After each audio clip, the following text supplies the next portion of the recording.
All right, welcome everyone. The Board of Education meeting is called to order. Please stand for the Pledge of Allegiance. I pledge allegiance to the flag of the United States of America and to the republic for which it stands, one nation, under God, indivisible, with liberty and justice for all.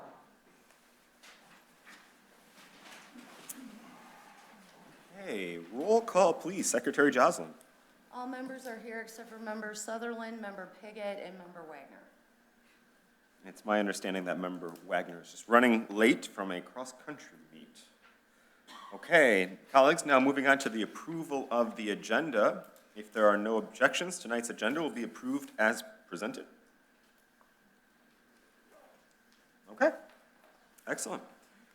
We will now move on to public comments on action items. So these are action items are what we'll be voting on this evening. So I don't have any green cards. Ms. Roberts, do you have any green cards? Is there anyone who would like to address the board this evening? Okay, excellent. Thank you so much. Colleagues, moving on now to our consent agenda. Unless there are any objections, the consent agenda will be approved as presented. Really quick, I just saw that Mr. Bill Marshall's name's on that retirement list, and I just wanted to give a shout out to him. I know. To Mr. Bill Marshall, just iconic legend here in Waterford. So congrats on your retirement, Mr. Marshall. Okay. Colleagues, we're now going to move on to our information items, and we have one of our favorite information items, Waterford Foundation for Public Education. So we're pleased to welcome from the Waterford Foundation for Public Education, Sue Austin and Megan McCoy to provide an update on the foundation and its support of teaching and learning here in Waterford. Sorry guys, I'm going to be right. Good evening, everyone. Thank you so much for having us. I'm Megan McCoy, and with me is Sue Austin. Hello.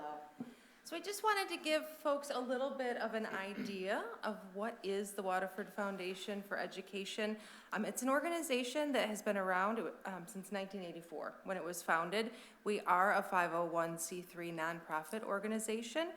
We are dedicated to mobilizing community support for the Waterford School District, and our Board of Trustees are all volunteers, again dedicated to promoting and recognizing excellence in teaching and learning. So we support all schools throughout the district by supporting innovative programs and projects that can enhance curricular as well as extracurricular opportunities for students across the district. And we're able to provide these supports through private gifts and donations as well as through our fundraising efforts. And I've joined the board in 2017, and I'm happy to say I'm loving it. I'm with some of the most wonderful folks that I grew up knowing here in the Waterford district as a resident and a student myself. And I'm going to turn it over to Sue to tell more about what we're doing. Thank you. So my name is Sue Austin. I am a former teacher, a former student, and now a trustee on the board. I don't know, are we board of directors, board of trustees? Board of trustees. So I've been on the board. I retired 2 years ago and said, I want to be involved in the Waterford Foundation. They said, you're on the board. I said, okay, here I am. So I've been on the grant, I've served on the grant committee for, gosh, over 10 years. So I knew a little bit about what we do for teaching and learning. So I want to talk about two things that we do to support the learning. And one is we provide grants to teachers and educators, staff members who want to enhance their programs in their classroom. So we give around $80,000 to $90,000 in grants annually. And so the teachers fill out the application. We have a committee that goes over them. So that's one way that we support learning. Another one is we provide scholarships. I want to say we give about $12,000 in scholarships every year. Did I get that right, Megan? Oh, you deserted me. I said, you gotta be up here in case I get anything wrong. So, and then we also recognize excellence in teaching and learning. We recognize 50 high school students annually where the counselors and the teachers select 25 students from Mott, 25 from Kettering, and they are recognized in achievements in academics, citizenship, and just well-rounded individuals. But we also recognize the Durant High School Most Improved Students. And how many times a year do we do that? Every quarter. Thank every you. marking quarter. Thank you, John, who's also with us. Okay, so, and then we also recognize excellence in teaching. We have the Teacher of the Year annually, where we select, there's a committee that selects Teachers of the Year from nominations that are put out through the community by PTOs, PTAs, administrators, colleagues. Last year was elementary, and this year is secondary. I want to talk about a couple of other things. So Megan talked about how we get funding. Another way that we get funding is through legacy endowments. And Mary Lou Simmons, who was an administrator in Waterford, left us a huge endowment. And so we're able to do the Sweet Reads. If you've seen the bookmobile, the Waterford Sweet Reads goes around every summer. That's supported through the Waterford Foundation. So she endowed money to us. I think she was president for, I don't know how, she was involved for a very long time with the Waterford Foundation. So we took that money and we do Sweet Reads. We help provide funds for the summer school program. Ken Frankel, who was a teacher in Waterford, left us an endowment, so we are supporting new teachers and the mentoring of new teachers through that as well. Is there anything I left off? Okay. Thank you so much for having us. We're just so proud to be a part of this organization. Yes, thank you all. Do you have any questions? Colleagues, any questions? Okay, thank you so much. Thank you for what you do. Yeah, For, absolutely. again, it's, because there's a whole lot of raising the funds, distributing the funds, putting up with people going, oh, we should do it this way, we should do it that way, all as volunteers. So again, people don't realize how much work it is, and the passion that goes into it. No, we should do it this way, that way. So, thank you. Yeah. Did you want to talk a little bit about what happens when a teacher does win Teacher of the Year? They get a car. Well, they get a lot, but they get a car for a year or two, depending on the car they get, provided by Suburban Ford, Suburban Collection in Waterford. So it's pretty exciting. Yeah, so we've got 80 to 90K in grants, 12K in scholarships, Teacher of the Year, they get a car for a year or two, and we've got the Select 50, the most improved at Durant. I mean, to say that this work is important is an understatement, so. And I want to say one more thing. Please. A lot of the funding comes from our employees in the school district. They do payroll deduction, and right now we're doing that campaign where we're going to visit schools, and that support of teachers is just so important to us. And we try to give back what they give us in the way of grants. And Sue, to add that I just saw the list of, because also there are retirees that donate back to, Yes. and that list is over 80 retirees in the last donation round that give back to the foundation, which then goes back in the classroom. Yeah, right. Thank you. And we did give everyone one of our new brochures, and there are also brochures by the sign-in sheet if anyone would like to pick one up. Thank you all again very Thanks. much. Thank you so much, and thank you for all of your hard work.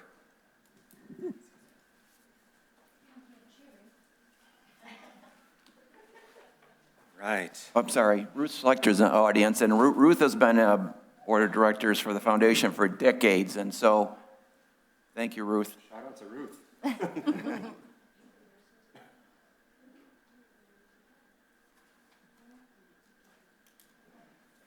All right, well, thank you, everyone. Okay, colleagues, we're now going to move on to information item B, which is our bond project update. And I believe we have a packet in front of us here, and we're going to turn it over to Assistant Superintendent Alka.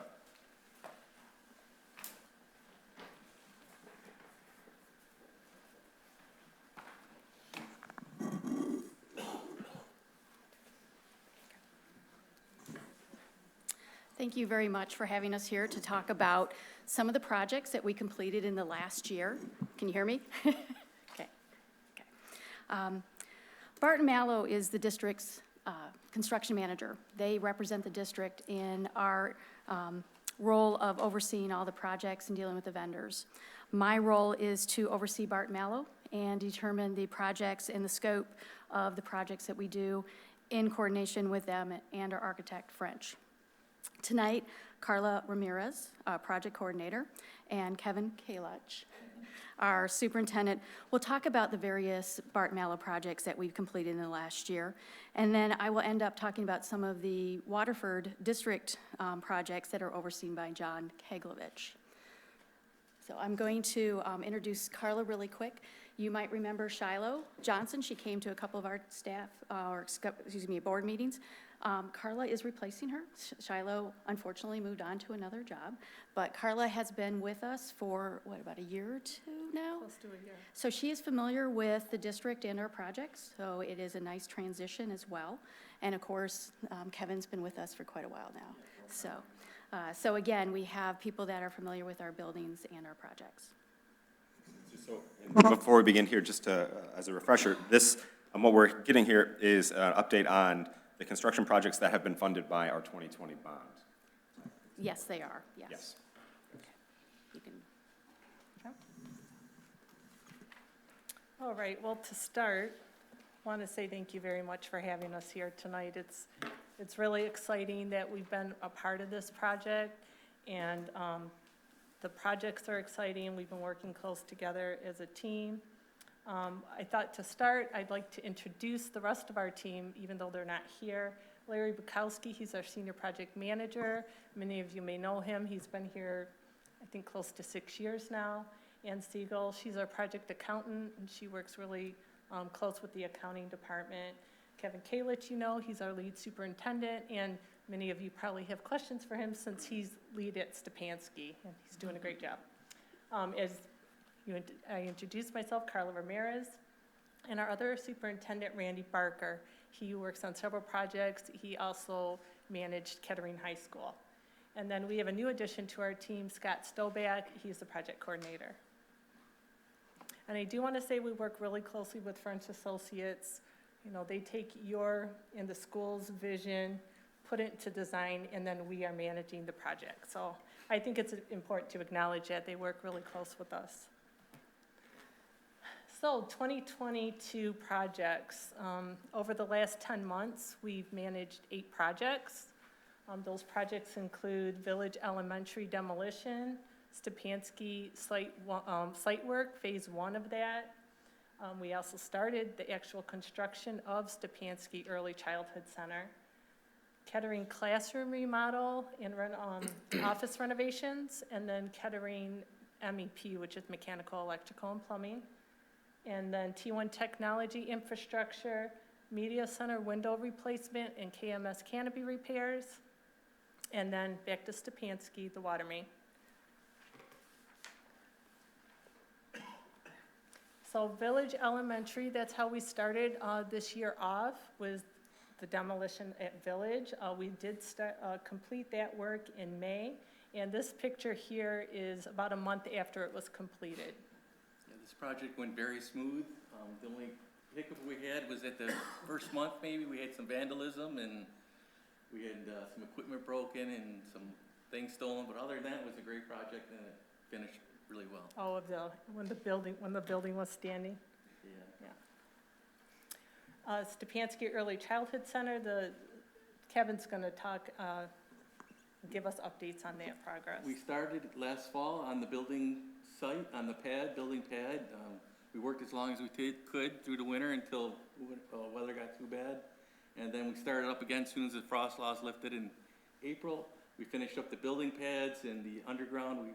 The storm sewers we tied into the retention pond that was near this building. Everything went really smooth, and as soon as we finished that, we went right into the footings. Yeah, and this is interesting to see. It's just like just sand, but there was so much work that was involved with it. It's really interesting to see and I did want to point out, because Kevin knows this was a big part for me, is the deer were also relocated and not disturbed. They were disturbed temporarily, but. So we started the building. This is the mason area. This is the front of the building, kind of area A, the main center of the building. And to the right there, where the 2 doors that's furthest to right, that's going to be the main entrance and the canopy. And this other entrance here on the left is the secondary There's been a little bit more work done since its picture. The steel is started and trusses are starting to go up in the front section, so everything's moving well, moving forward.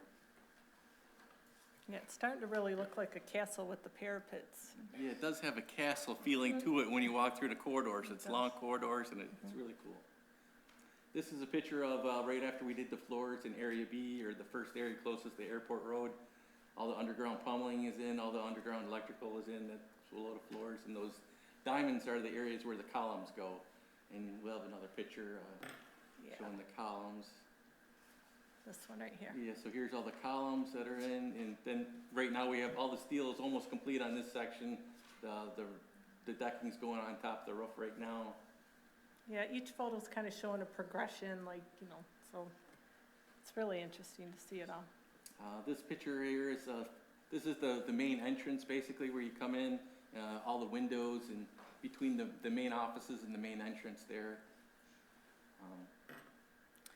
Yeah, this is interesting because they put the window frames in, obviously, inside the masonry walls, so there's a lot of steps to getting that completed. Yeah, under that main beam there that you see, it'll be a storefront with a bunch of windows and doors, and it'll all be wide open, and, or at least you can see through with glass and everything. Have an open feeling.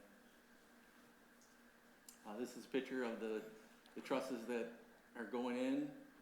They go on each side, and then there'd be other trusses in the middle that'll go up next week. We need a bigger crane for that, and that'll be coming next week. And this is an exciting phase because after this, we know that the roof can get installed. The roof will be starting the So- following, not next week, but the following week, so we'll be starting to get it enclosed. We'd say before the snowfall, but Yeah, it's Michigan, it happened. yeah. Our goal is to have it all enclosed by the end of the year. By the end of December 31st, we hope to have the roof on and have temporary heat on and be able to work through the winter. Of course, that's weather permitting because we already lost, you know, it's like with the rain, you just never know, but Yep. the contractors are catching up. Kevin's on top of it. Yeah, we're in good shape right now. Next up's the water main installation. That's gonna start next week. They're gonna mobilize, and they're gonna start with going under the road on Airport Road and bringing the water into the site. Like I said, the roof installation's scheduled to start in another week and a half.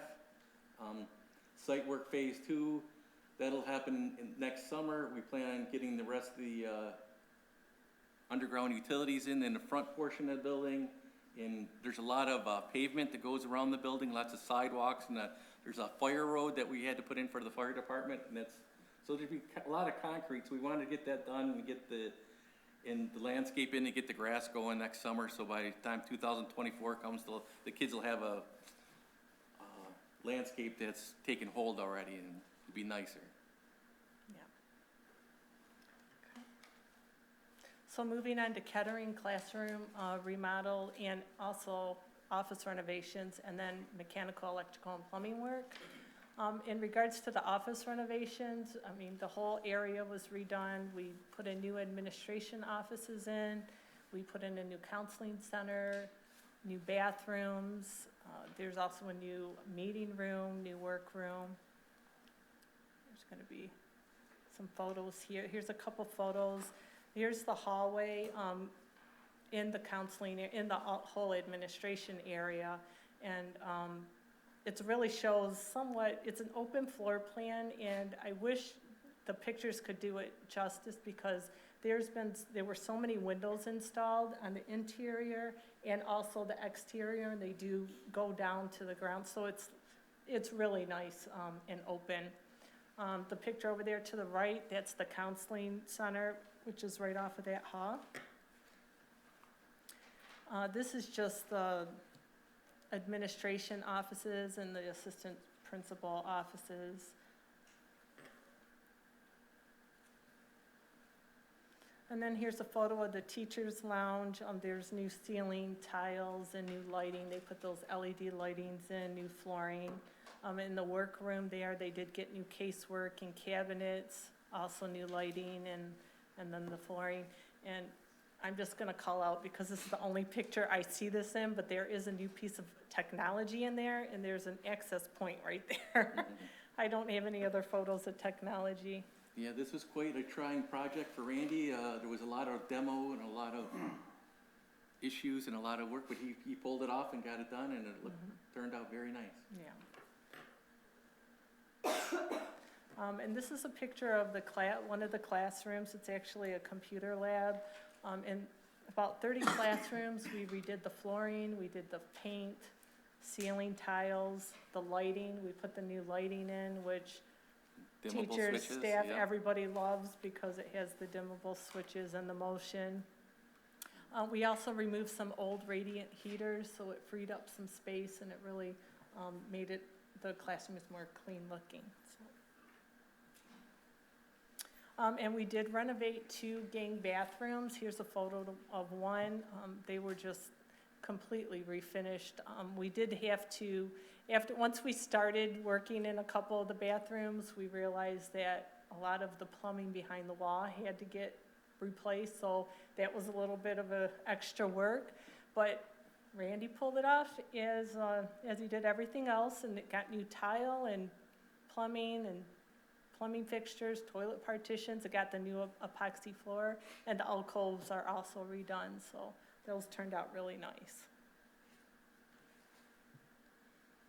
We also did additional mechanical and electrical work. We did put up some new rooftop units, one in the administration office, 2 in science rooms, and 1 over the band room.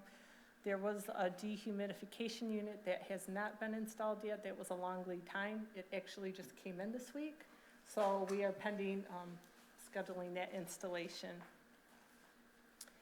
There was also some new plumbing that was updated in the kitchen, and some emergency lighting was added to the areas that were renovated. So another nice feature that was completed this year.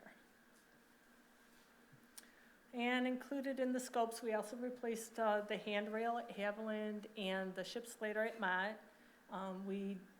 Additional work that we found that was needed is we added a new transformer in the electrical room. It was just by chance that the electrician discovered that it was on its last leg, and it was very good timing because there were important things tied into it, Yeah, including the fire alarm. Yeah, and the fire alarm. all So- the access doors and. Yeah, so I think it was very good timing that we found that. So, and in addition, we are redoing that electrical room. We're just giving it an update, paint, epoxy flooring, and ceiling, and new light fixtures in there too.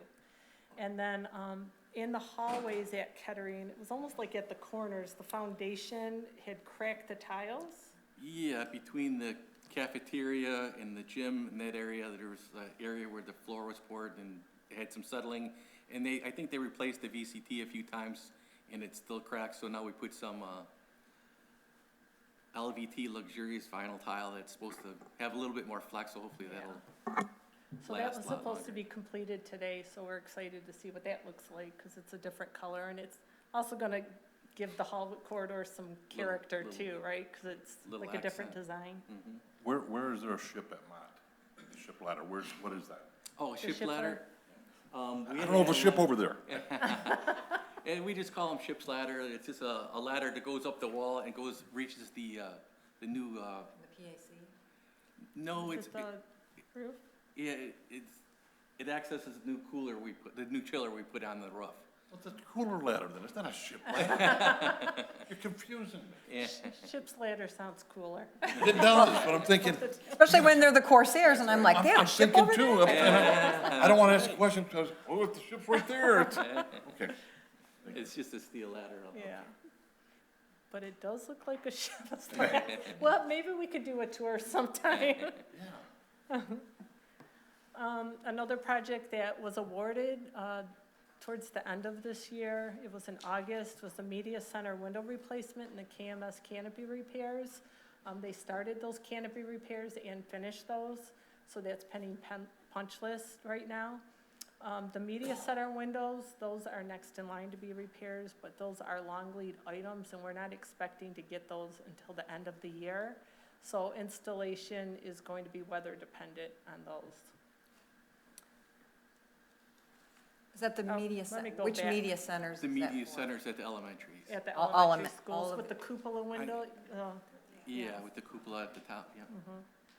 So I forgot to mention, this is a picture, we put the new soffits in for drainage, so hopefully it'll alleviate the leaking and the damage that was happening before. Yeah, we added ventilation to the canopy, so it'll. And T1 Technology Infrastructure, this is a district-wide technology update. And we are installing new fiber cables, new copper cables, access points, UPS systems, which is the uninterruptible power systems. We're also installing new cabinets in some schools, and we will eventually be installing some network switches. This has been an ongoing project. It's been a very extensive project, very time-consuming, but the technology team at Waterford has been great to work with, and they've been working great with everybody. And so, yep, those network switches, those are on back order right now because of a chip shortage. So there's still no update on when we're going to be getting those. And that's it for us. Did you have any questions for them, or would you like me to finish up my piece and then go for questions? Okay. I have questions, I think, for both of you, so I'll I guess, start with the Barton Mallow team. When you talk about the classrooms being updated, how many classrooms at Kettering were updated? There were about 30 classrooms that were updated. With all of those same types of, They all got new light fixtures, ceiling panels, flooring. Yep. They were also And all the painted brick. classrooms had new air conditioning and heat, put in all the new unit ventilator heaters. beautiful. And, forgive me, not only did I not know what a ship ladder was at Mott, but I don't know what a gang bathroom is. It's just a bathroom with several stalls or, We are trying to call that There a should be a group new name. bathroom. Yes. It's a group Yeah, I was thinking bathroom. So I was looking think for it, graffiti. I was thinking that. yes, think of it, that is I figured that's what unfortunately- it was, but I thought, that's just a very unusual term, no matter how you look at it. It's such a industry-specific term, I really hate it as well. And we were talking about it, and John Kegovich actually came up with group, which I think is Much better. just as accurate and much better, so. And how many bathrooms were redone, or was it just the one? there was There were two sets of Two the sets. group bathrooms. So, and so then- 4 total bathrooms, 2 men, 2. Yeah. And then there was a brand new bathroom put in the front office area. Yes. And then the 2 staff bathrooms in the front offices also were remodeled. Oh, very nice. And next year's, the plan is to finish the other 2 group bathrooms. Perfect. I have questions, but I think maybe it's more relative, not to this exact presentation, but to bond projects as a whole. And a lot of focus I know here is on Kettering, and I never want to see us, looking at one high school and not the other. And so I know we've done some work at Mott. I'm just wondering if there's a plan going forward and what that looks like from a time standpoint. Yes, so next year you'll see more with Mott. This year and last year, we had a lot of HVAC updates at Mott, and they had already had their front office renovated, so that's why Kettering sort of got in the loop there. And why we were already there, we decided to do the classroom. So next year, you'll see classroom updates at Mott as well as more HVAC updates as well, so. And maybe this is a separate conversation for a study session or a committee of the whole meeting, but is there any plans to do anything with the cafeteria at Mott? I know we've talked about it many times, and We have talked about it many, many times, and I think we're going to circle around again, because in the past, it's been a cost, but we wanted to keep the stage. So I think we need to have the conversation as, do we need to keep the stage, which would certainly open a lot of opportunities for us. So yes, we're circling around on that question again, because we believe that we need to decide how we want it to look, and then we'll figure out how to make that work, so. I know that, a lot of work has gone into the Kettering cafeteria, and we've done some work even from a food service standpoint, that Kettering is a little bit, I think that there's a little bit of a disconnect in our district, and I really want us to make sure that we put the focus on Mott there as well, so that there's Correct. some. Correct. So what we did with Mott too, because we didn't necessarily want to have another captain's corner type thing at Mott, we are doing something that's more mobile. So Michael Williams, our food service director, has done some things over there that allows them to have coffee and things like that in a much more budget-friendly way. So yes, we've been adding some features to there that are more mobile, that gives them something similar to what we have at Kettering. Is it possible for us to do a review maybe of, I know we talk a lot about what we're doing, but we see it in chunks, and I'm really interested in the long-term plan as well, and so maybe that's something at a committee of the whole meeting, we could see the landscape, what it looks like going forward outside of, we know about Stepanski, but I know we have all these other projects. It'd be really good to have some visibility to what that, maybe a 2-year, 3-year plan looks like for those projects. Yes, we're actually talking about that in the next week, mostly because we are having some serious supply chain issues. Right. So we are going to be talking about what we can do in the next Pull couple forward years. things that might What our not be, pinch yeah. points are, whether we can maybe order some things now. So then when we get to those, we'll be able to do them. So yes, we just had our construction meeting today, and we agreed we needed another meeting next week to actually just really delve into some of those issues, because it's getting worse. Right. And it shouldn't, but it is. So, yes. Okay, thank you so much. We do have planned on a committee of the whole. The first one in December is on bond, this type of overview, also budget and enrollment, just to let you know. Perfect, thank you so much. Appreciate it. And to echo, Member Sutherland, we definitely, I would like to see, and I'm sure you're not surprised by this, I want to see the same detail at Mott as well. It's very, what Joan had said, we need to make sure what we're doing in one building, we are definitely doing in the other, and it shouldn't just be similar, it should be the same. So I am excited to see, I know that there's going to be the art room and all of that renovation, but 30 classrooms over at Mott also need to be done, and there needs to be some detail and attention, especially on the music hall and over in those areas and over by the PAC. So I'm excited. I flipped the pages and saw that there was some of that on there. So, but again, it must be, when we do one, we always have to do the other. So thank you. Okay. So I just want to touch on a couple projects that we do at a district level. And asbestos removal is overseen by the district, John Keglovich. So we did remove asbestos from 17 classrooms in anticipation of the projects that Bart Mallow was doing. We also remove them from a variety of different things in our district, such as pipe fittings, acoustical tile, and door caulking. We have to have all of those tested to see if they have asbestos, and then we do have to have the special removal. So it is continually surprising where we find this in our buildings. But we are old hands at getting it checked out so that we can be removed safely before Bart Mallow comes in. We also did some roof replacements. As we talked at, I believe in spring, we talked a little bit about the fact that the material pricing was coming in just astronomically, and our consultant was actually recommending don't do anything we don't have to do. So we started the summer basically just trying to patch, keep up on some of the different things. But as we got through, there was 2 places that were just, the water was coming through. We just could not patch them anymore.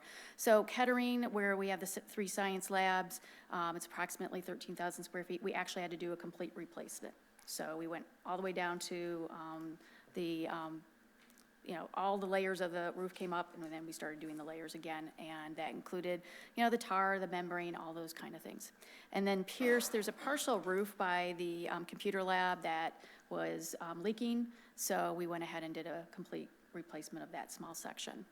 And then we had a warehouse pole barn that had a complete roof replacement. It's not a big pole barn, but the roof was long past its life. So we needed to do that before it actually just came off in the wind.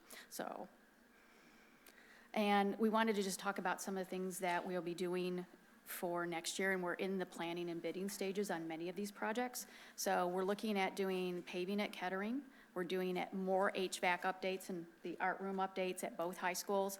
Mott will also have some classroom updates. And then we're looking at the Mason track, updating that. And then we are looking at elementary playgrounds. Now, based on the conversations we had today at our construction meeting, the supply chain issue is going to adjust and change these project scopes and timing. That's why we're having another meeting next week. We are very disappointed at this point that we are not going to be able to stick to some of our original timelines, so we are having some really heavy conversations of, okay, we can't do A, can we do B? What else can we do to not get behind on all of our bond stuff and do some upgrades to our buildings? So that'll be next week, and then we can let everybody know, even informally in an email to Scott, that he can pass on, this is what we're looking at, and this is what changes we might have made. Now, this is not a complete list, because we are looking at all these other little things that we can do, that we can update. Furniture is a great example of that. So we are moving forward with some other things. The PA systems, we're looking at different things with that. So there are additional projects that we're looking at on top of this. Probably two things I want to make sure, from our discussion today. The elementary playgrounds, that's the concern. I want to point that out. So that's a real concern with supply issues. But also what's not on here are bathrooms at Mott. And I want to let the community know and let the board know that we did a walkthrough. Sandy and I, of course, both were involved in that with a couple other people. Kristen, you were on that. So we agree. The work that needs to be done at Mott, we've got great opportunity, and we'll be paying very close attention to that. I want to reassure the board on that. So we're trying to shoehorn these little things in. If we can't do A, we're going to shoehorn these little things in while we're in the buildings, so, yeah. Yes, Member Petruccia. My 2 cents. But again, Mott is 10 years newer than Kettering, approximately. That I do not know, I'm sorry. I believe so. But somewhere in that range. So again, Kettering is going to be wearing out a little bit before Mott. So again, just because we're doing it at one school, Right. I want to do it when we need it.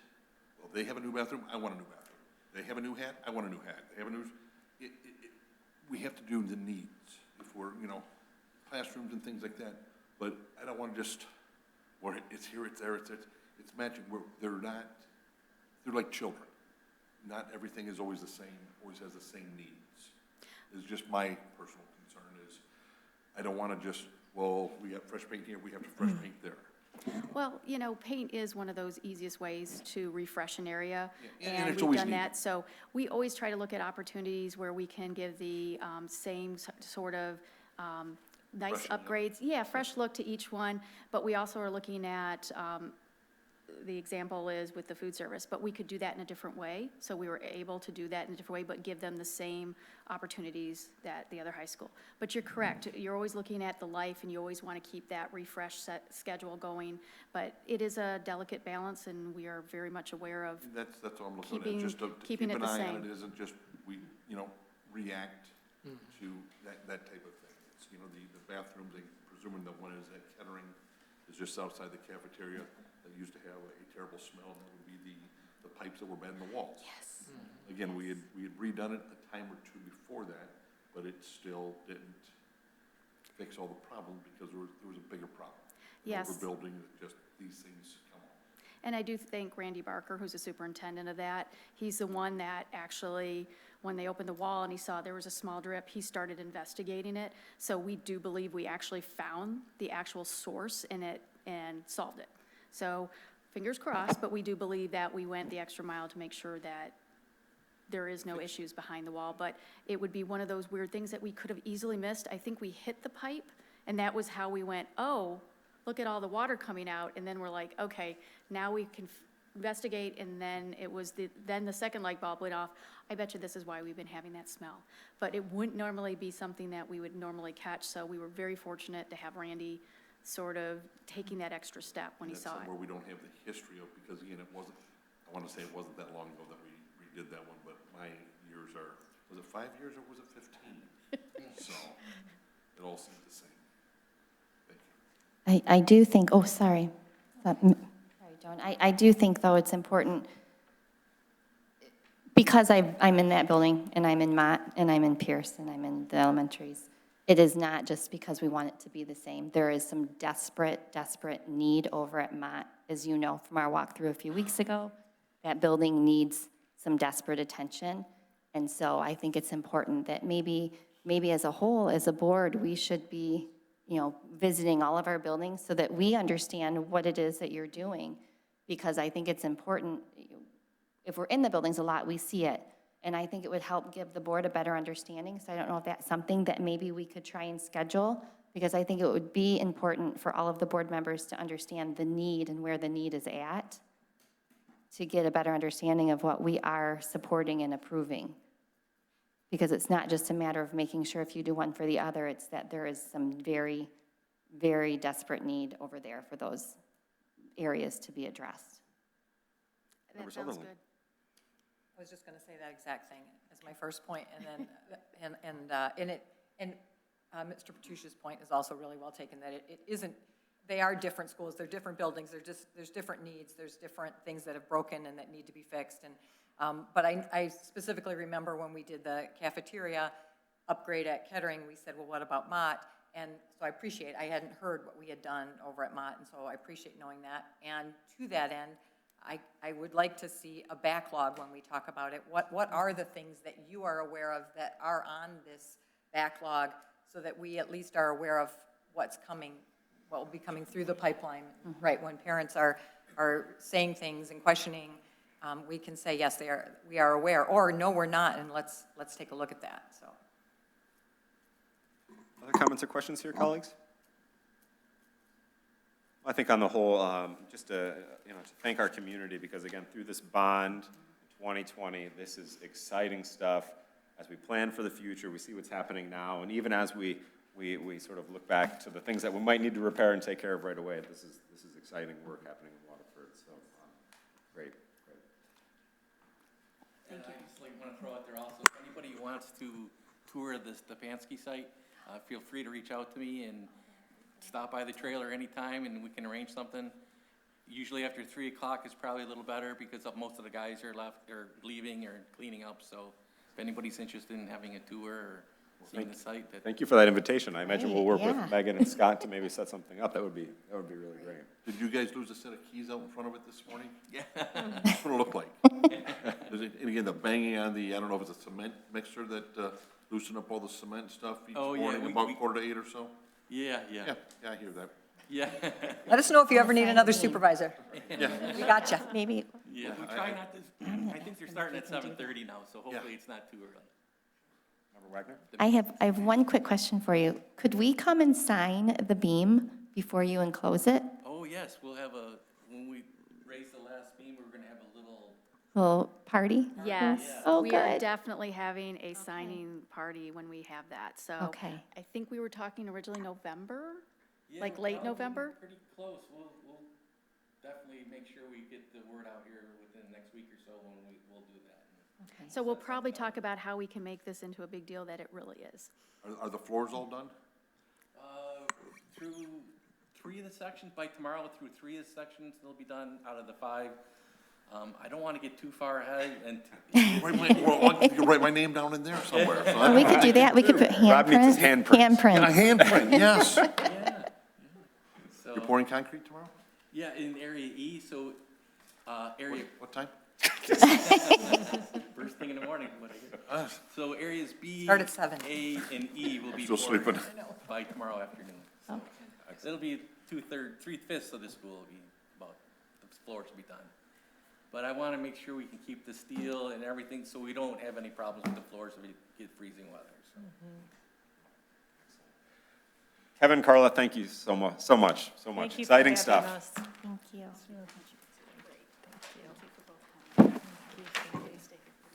Okay.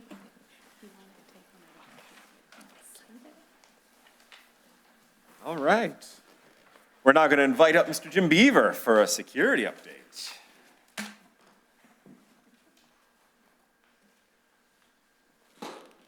Welcome, Mr. Beaver. Thank you, President Ristich. Appreciate that. Good evening, Board. We're here tonight to do a security update for everybody.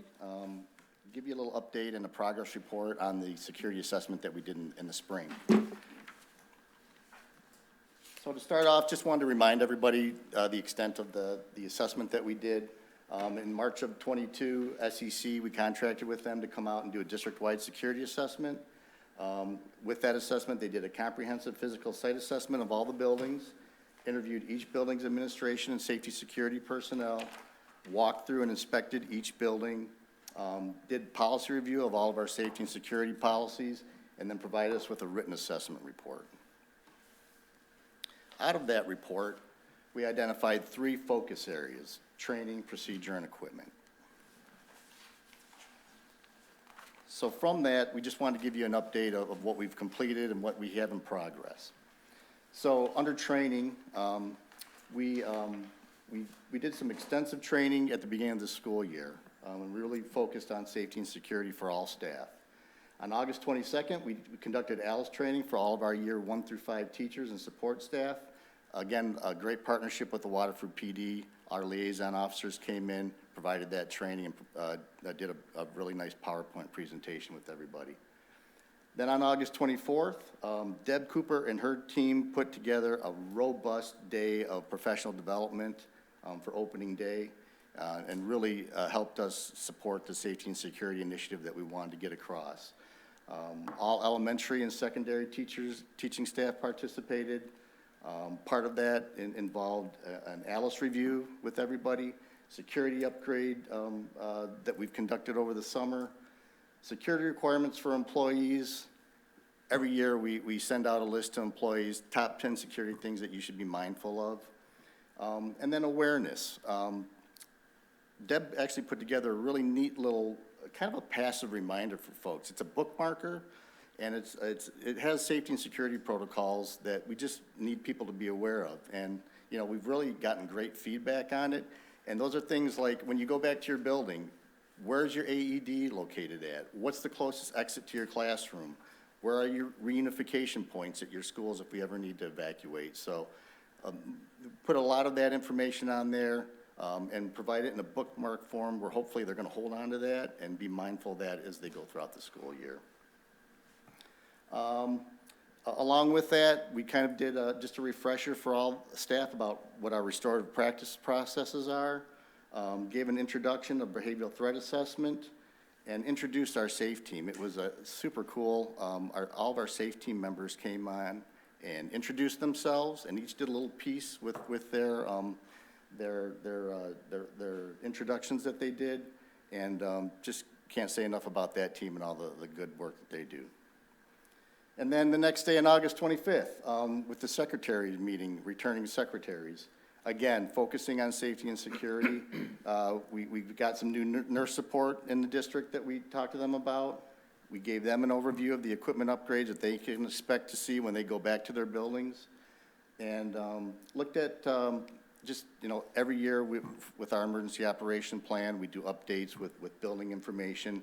Things like, you know, who's on your BERT team, who in the building might know CPR, AED trained, what are your reunification points. So those forms, we just wanted to emphasize the importance of getting those done in a timely manner, along with drill reports. That's just, you know, we set drill dates out every year, and it's critical that they get the forms into us. The county actually requires that. And then finally, for training, Stop the Bleed training.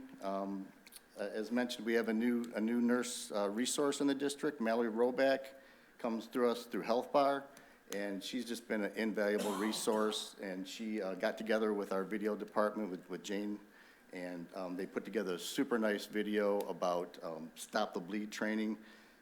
If you don't know, we actually received some Stop the Bleed kits from McLaren Hospital a couple years ago. Through this assessment, it was pointed out that, you know, you really need more of those. If we have a critical incident, you can never have enough of that type of equipment. But along with that comes training. These are like tourniquets. So it's critical that our staff really knows what to do with this. So we put together a video that's available for everybody to view so everybody can get training on that.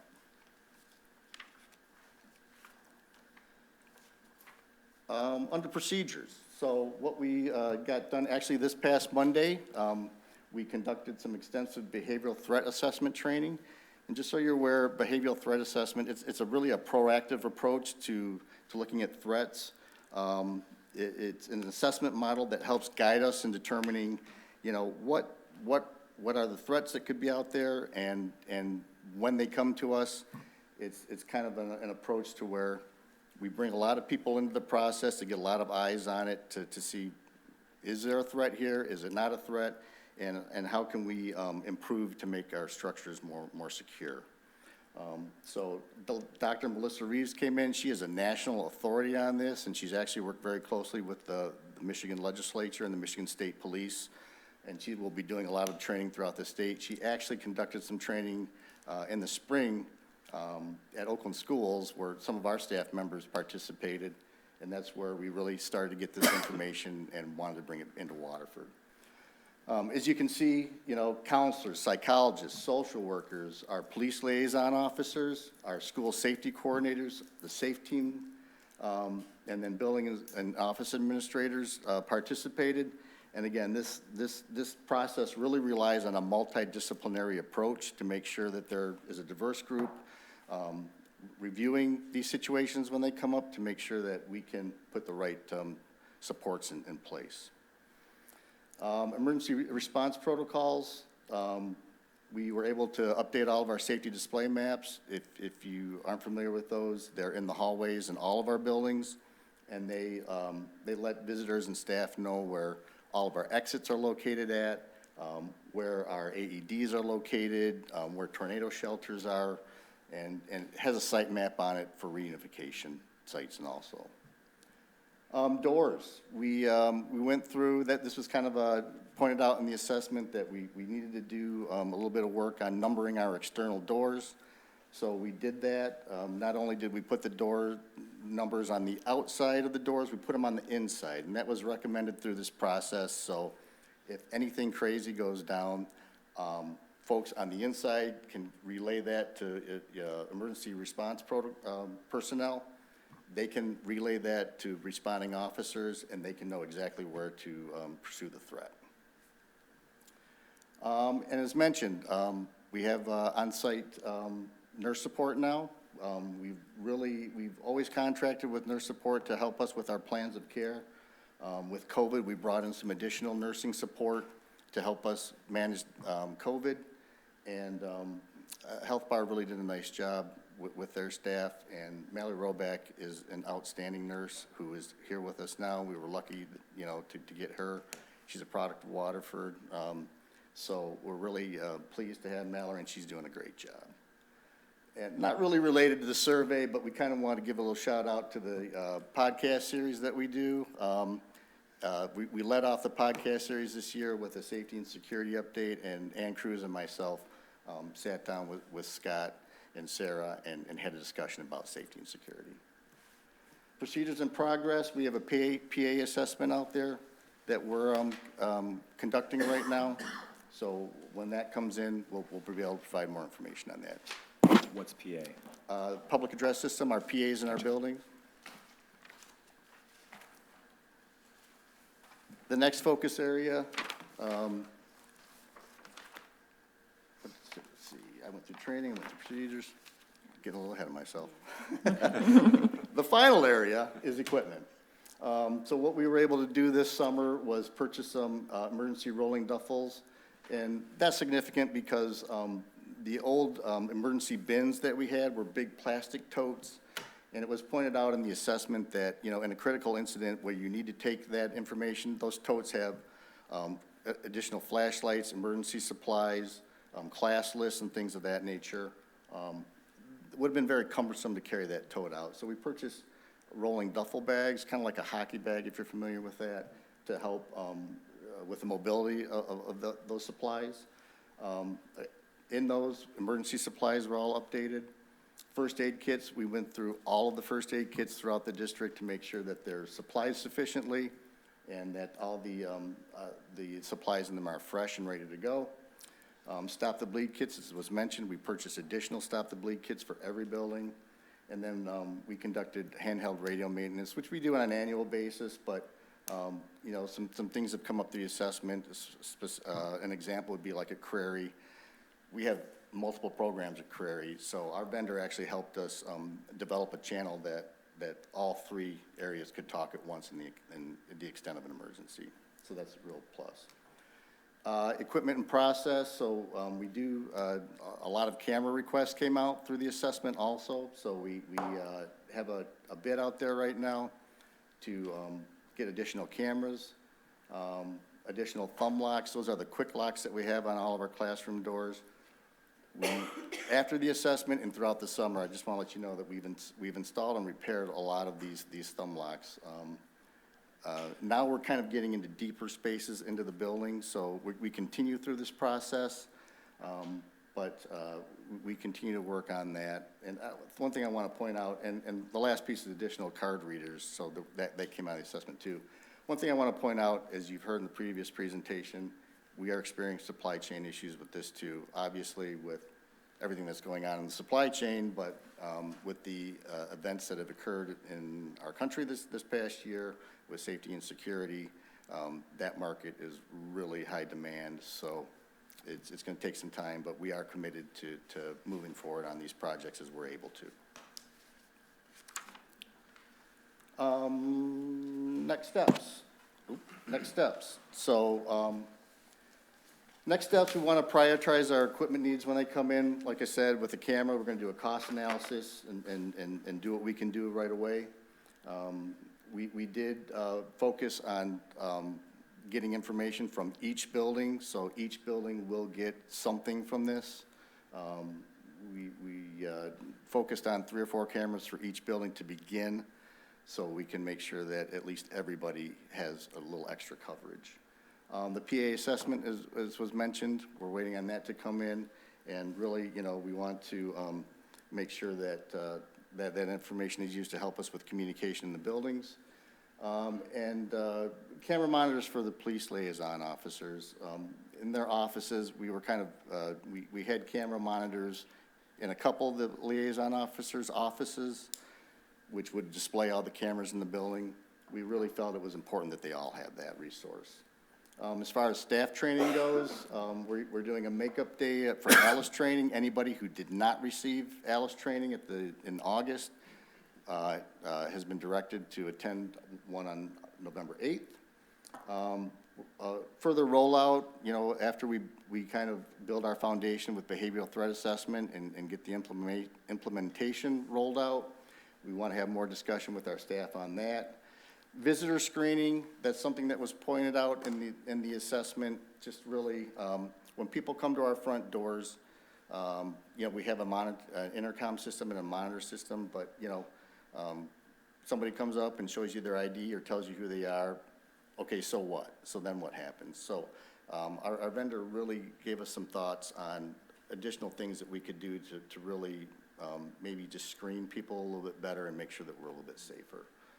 And then de-escalation training, we already do that. We have nonviolent crisis intervention training, but we really probably want to look at that with everything that's going on right now. That's a skill that would be very valuable for our staff. Security grants, there is a grant opportunity out from the Michigan State Police right now for critical incident mapping. As I mentioned earlier, we do have safety display maps. This mapping is a little bit different. It really details more of the site. It takes maybe like a Google Maps picture, a satellite picture of your site, and imprints your building layout over top of it. But then it also identifies other areas on site, like where's your bus circle at? Where are the ball fields at? Where would your reunification point look like? And we really think that if we get this grant, that could really be just an additional resource for our public safety partners. And then our emergency operation plan, right now, it's in a binder form, yep, and it's all paper, and we really need to get that into an electronic format, not only for just the ease of updating it whenever we need to make updates, but just accessibility. If we can get an electronic format, it'll just be much more readily available for everybody. So that's what I've got. Any questions? Alex, questions for Mr. Beaver? Member Petrucia. Talk about visitor screening. Because of security, because of COVID, we don't allow people to walk around the gyms anymore. Do we have a way of being able to open that back up, or is that something that is gone away and not coming back, or is it how? And again, I don't mean to put you on the spot, but I'm, you know, the question was brought up to me, and again, it's, if we screen them, we know, you know, who someone is, they've, you know, done a background check, whatever type thing, and let them walk around the gym, because it's, the weather's getting cold. It's going to be that time. These are the people that have voted for our programs. I don't mean to put our buildings unsafe, but there's still practicality. Most people are good. I think all people are good. They're just a couple of knuckleheads usually. But it's something that, to get me back to that little bit of normalcy, and again, just if you can look into that. Again, I don't expect you to be able to fix it today, but it's just a question that was asked of me, and you're the guy sitting here now. Yeah, I've been working with Frank Gomez, who is the manager of Pools and Fitness, to try to have some kind of opportunity for people to use the track. So we're still sort of working it through. We think the weekends might work, and we would have to have a protocol to make sure everybody that goes in is actually tagged as going out so that we would know that. So we're sort of working through that process right now. And if they're just walking, I mean, the Kettering is even a little bit more closed.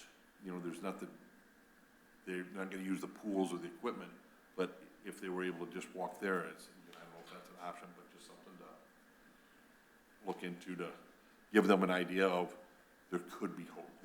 We are looking into ways of getting them back in there. It's just taking time to figure it all out. Correct, because we know winter's coming, and this is a really good opportunity for them to have a place to walk indoors. So. And again, we have the millage coming up. We want to make sure that, we have them welcoming them in there, so. Member Sutherland. Mr. Beaver, I first of all just want to profusely thank you. This represents tremendous amount of work, very important work. For as long as I've been on the board, I know that we've always taken security very seriously. We have been on the cutting edge many times, doing things ahead of the curve and ahead of the need proactively. I so appreciate the fidelity that you put into all of these details because, as we know, security is in the details. And so I just wanted to thank you for that. I appreciate the next steps and recognize that we can't do it all, but I appreciate that you know what still needs to be done and you're working on it. The only question I wanted to ask was relative to the ALICE training. I've had a lot of teachers that have more than 5 years in our district that felt it might be meaningful to do more than just the brief refresher, but to actually do the ALICE training. I don't know if you're hearing the same thing or if you think there would be value in that, but that it was an emotional learning as well as all of the details, and it may be something that I know you're doing a makeup class. I don't know if people might be interested in taking it again, that might be a meaningful thing.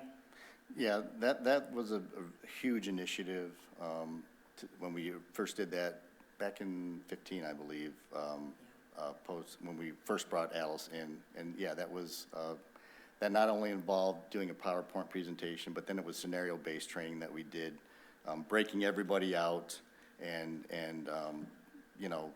doing that impactful training where they actually went through some scenarios, heard some things, experienced some things out of their comfort level. So that is certainly something that we can consider for the future. The Waterford PD were big partners in that, so we'd have to get them involved, but it's certainly something that we can consider. Don't really have it, on the schedule for the next year, but. Sure, maybe just like you said in the future. I know the world's a different place than it was in 2015, and things that we never dreamed of then, have happened in our own backyard. So I know that preparedness is important for everyone, and so if it's something we could look at going forward, something to think about. Thank you so much. Yeah, we appreciate your support. I mean, we definitely appreciate the board's support, and, please know how hard all of our staff works on safety and security. This is everybody contributing to this, and, we're really trying to impress on everybody that safety and security is everybody's responsibility, including our kids. And, I got to tell you, after we did a lot of these presentations here at start of school, can really, I'm getting more calls just from staff, to my office. So everybody's taking this very seriously, and the diligence towards security protocols is definitely there.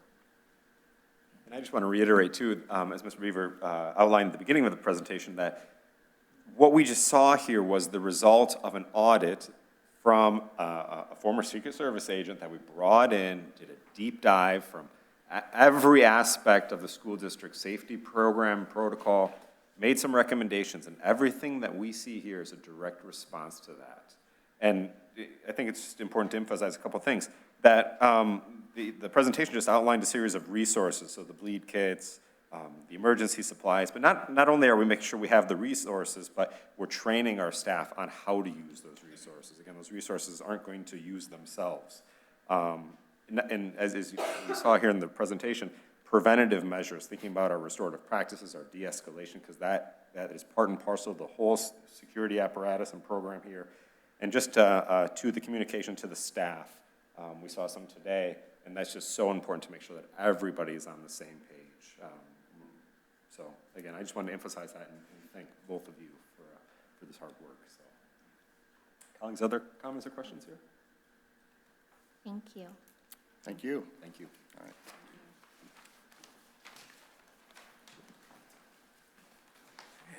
All right, we are now going to welcome Ms. Cooper. We're going to talk about a very exciting 98C. Well, the grant is exciting. I don't know if the subject of the grant is exciting. We're going to talk about a learning loss grant here. Thank you, Board. Thank you for having me to talk about this very important grant.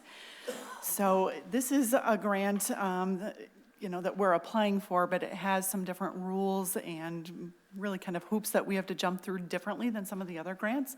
So tonight's presentation is part of that. We have to present to the board and then also link on our website our detailed plans.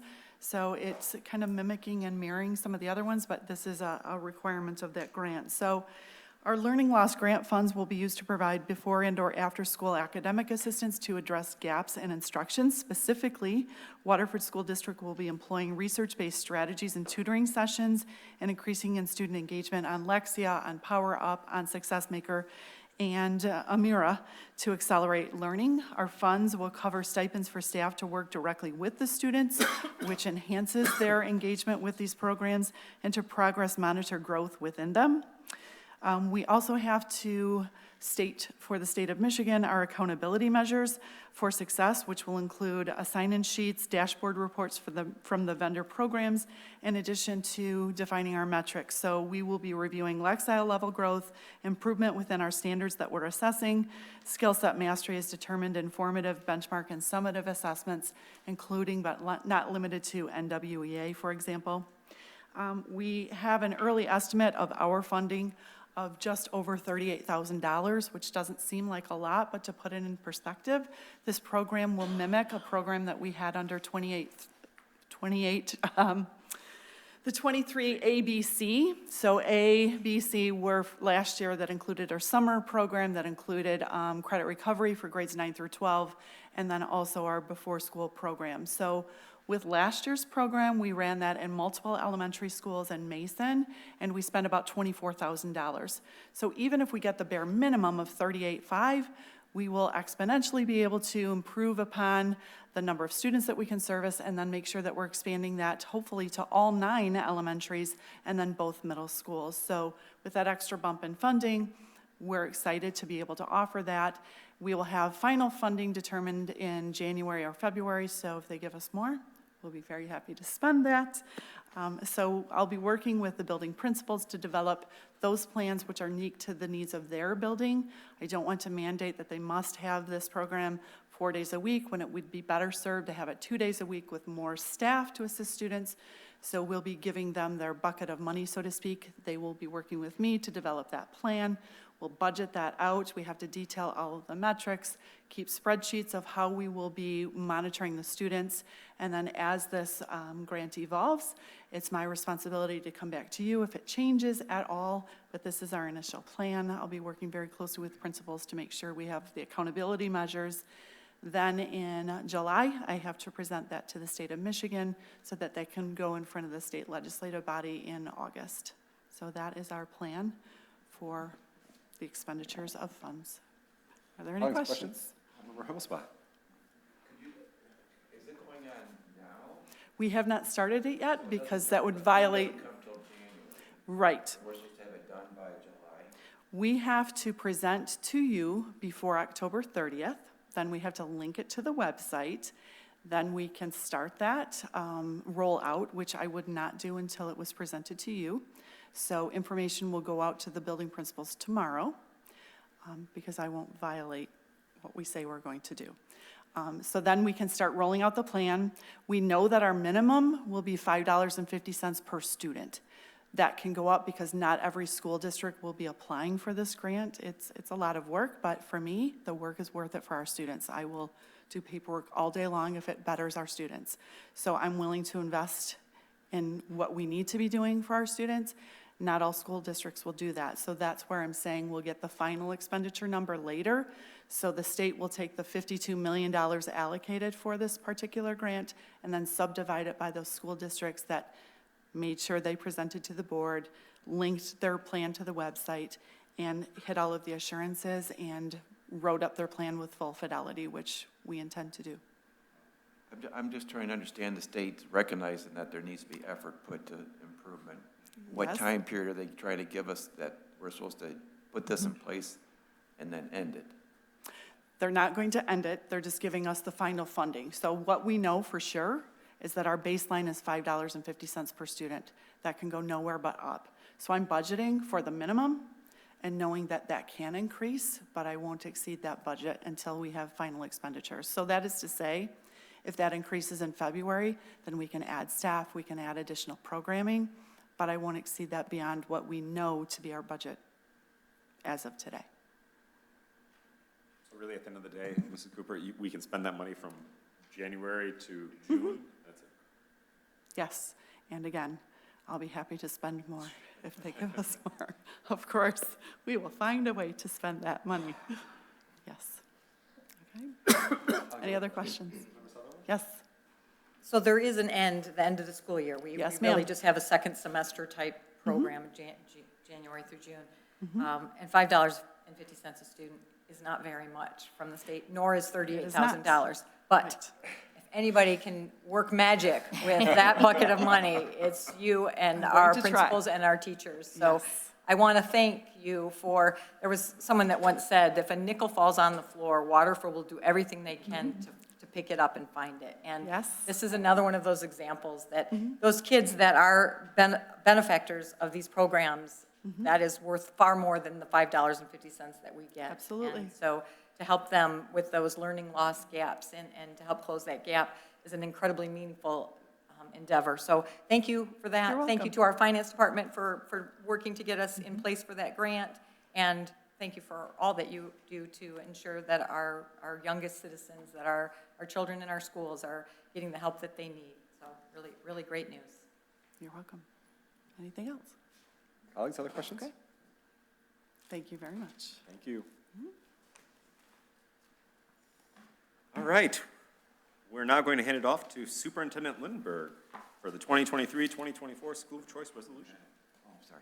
Thank you, President Richich. I just wanted to bring forward for information that I'll bring forward to you for your approval on November 17th for our School of Choice application. What I have recommended here is that we would, the Waterford School District would accept applications for the 23-24 school year for the junior kindergarten grade level, and up to 20 students entering grades 9 through 12 were accepted into the Waterford STEM Academy through the application process. Colleagues, questions for Superintendent Lindberg?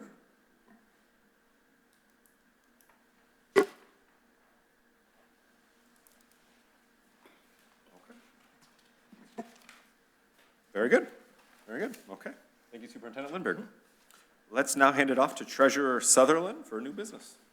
Thank you. Superintendent's recommendation 37-22-23, Head Start continuation budget. It is recommended that the Board of Education adopt the Head Start budget as approved by the Head Start Policy Committee, and I so move. Support. Thank you. The motion has been moved and supported. Comments or questions? Okay. Very good. All those in favor, please signify by raising your hand. Thank you. Motion carried 6. Oh. Okay, excellent. Thank you, everybody. So we will now take public comments on non-action items. So those are no green cards, I believe. Is there anyone who would like to address the board this evening? Okay, excellent. Thank you, everyone. We are now going to move on to Board of Education reports. Colleagues, any Board of Ed reports tonight? Yeah, Member Hemmelspah. I just want to thank the Kettering Leadership students for inviting us to judge their homecoming activities. It was a lot of fun, and it was a nice night for those kind of extracurricular activities. And then also remind people, if you're looking for some great entertainment at Mott this weekend, their theater department is putting on Murder on the Orient Express. I think it runs tonight through Sunday. Thanks. Thank you, Member Hemmelsbaugh. Other Board of Ed reports? Yep, Member Wagner. I wanted to also add to the Waterford Mott Fun Entertainment that's coming up next Wednesday night, October 26th. It's the Mott Halloween Spooktacular concert. It's a free concert. It's a great concert to attend. They do a costume contest from preschool all the way through middle school. It's a lot of fun to see our choir, our orchestra, and our band perform. So if you have nothing going on, it's a great concert to come to. I also wanted to give a little shout out to the Pierce NJHS, their National Junior Honor Society. They held a bake sale during the parent-teacher conferences the last week and this week to raise money for DRAW, which is Disaster Relief at Work. They are a local nonprofit that helps out families when there are natural disasters. They also have the Coffee Bucket, which is one of the coffee shops local to Waterford, and our NJHS at Pierce raised over $800 in that bake sale. So it was a really good lesson for our students in how to help their community. Very, very proud to see how well they did. And actually the week before, I don't remember which date it was, October 12th, I attended the Region 8. We are a region for our boards. The MASB held a meeting for the Government Relations Committee, and what it did was it got all of our superintendents or board members from the different regions together. There's 28 districts in Oakland County that were very well represented to work on our legislative priorities that we will, as a state, as they travel through the different regions, are trying to put together so that they know what to lobby for in the state of Michigan for our legislature, and they are working on putting those priorities together. I will say that everyone there was very much on the same page that the three things that are incredibly important that we need to see more of is funding for our mental health support.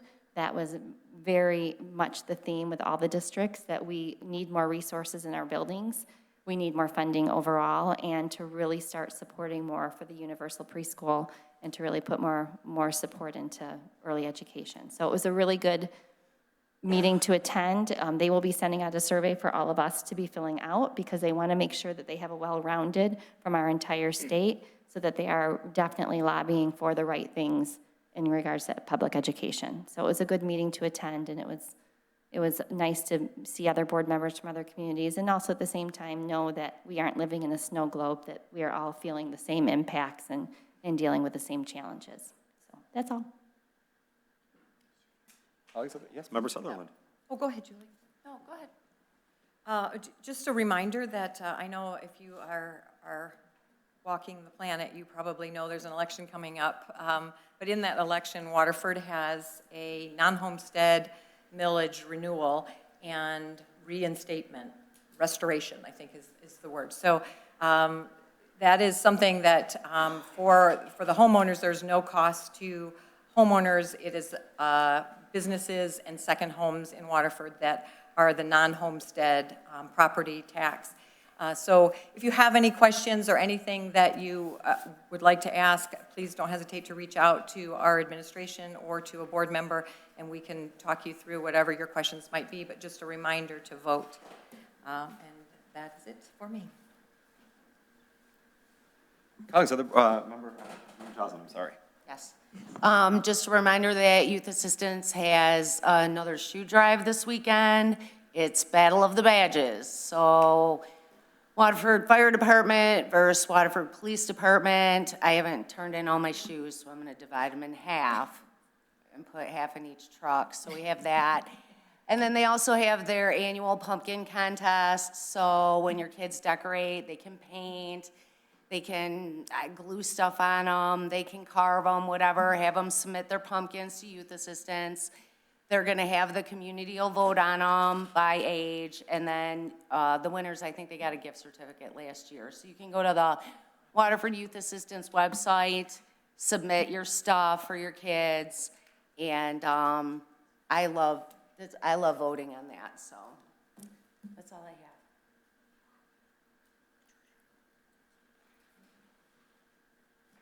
Yes, Member Petruccia, thank you. I'll throw my 2 cents in. I want to thank Waterford Township for refreshing their building. It looks very nice. New chairs up here, nice and soft.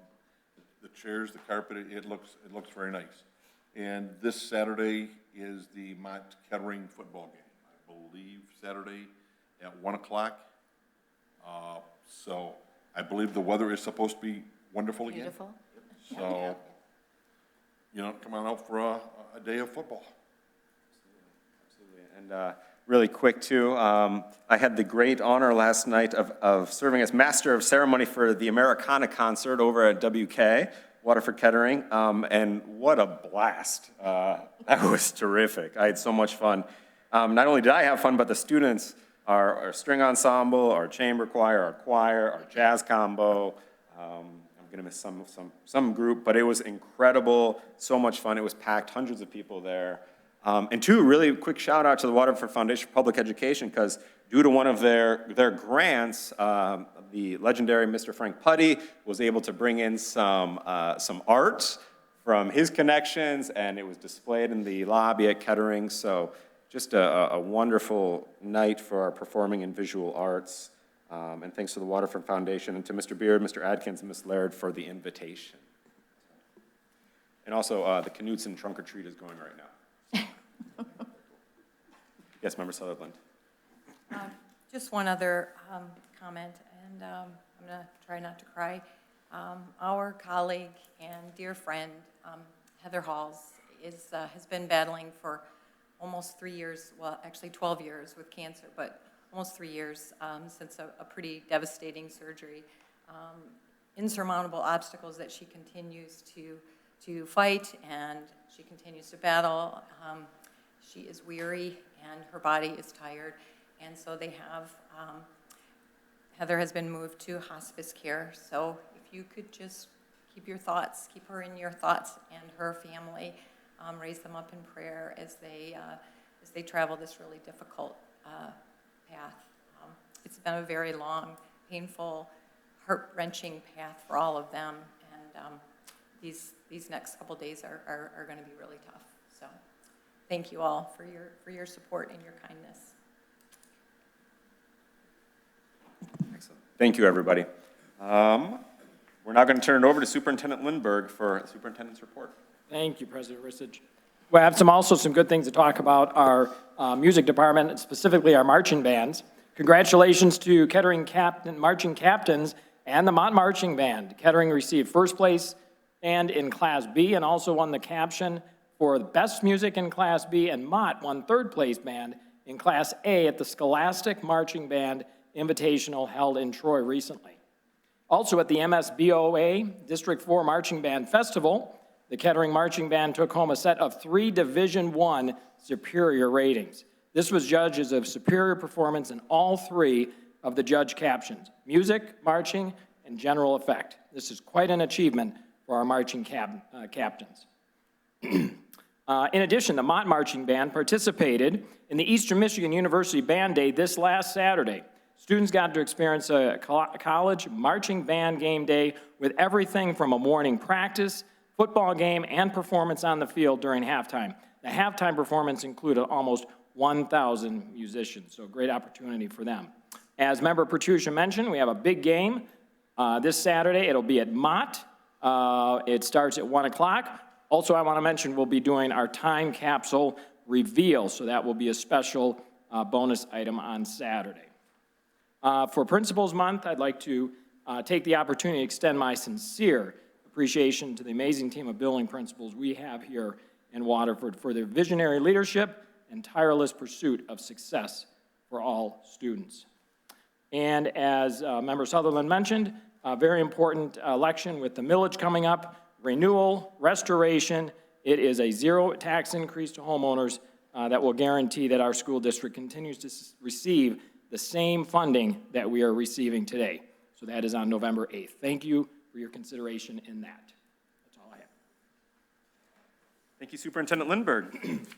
Thank you, everyone, for being here this evening. Seeing no further business, tonight's meeting is adjourned, and have a happy Halloween.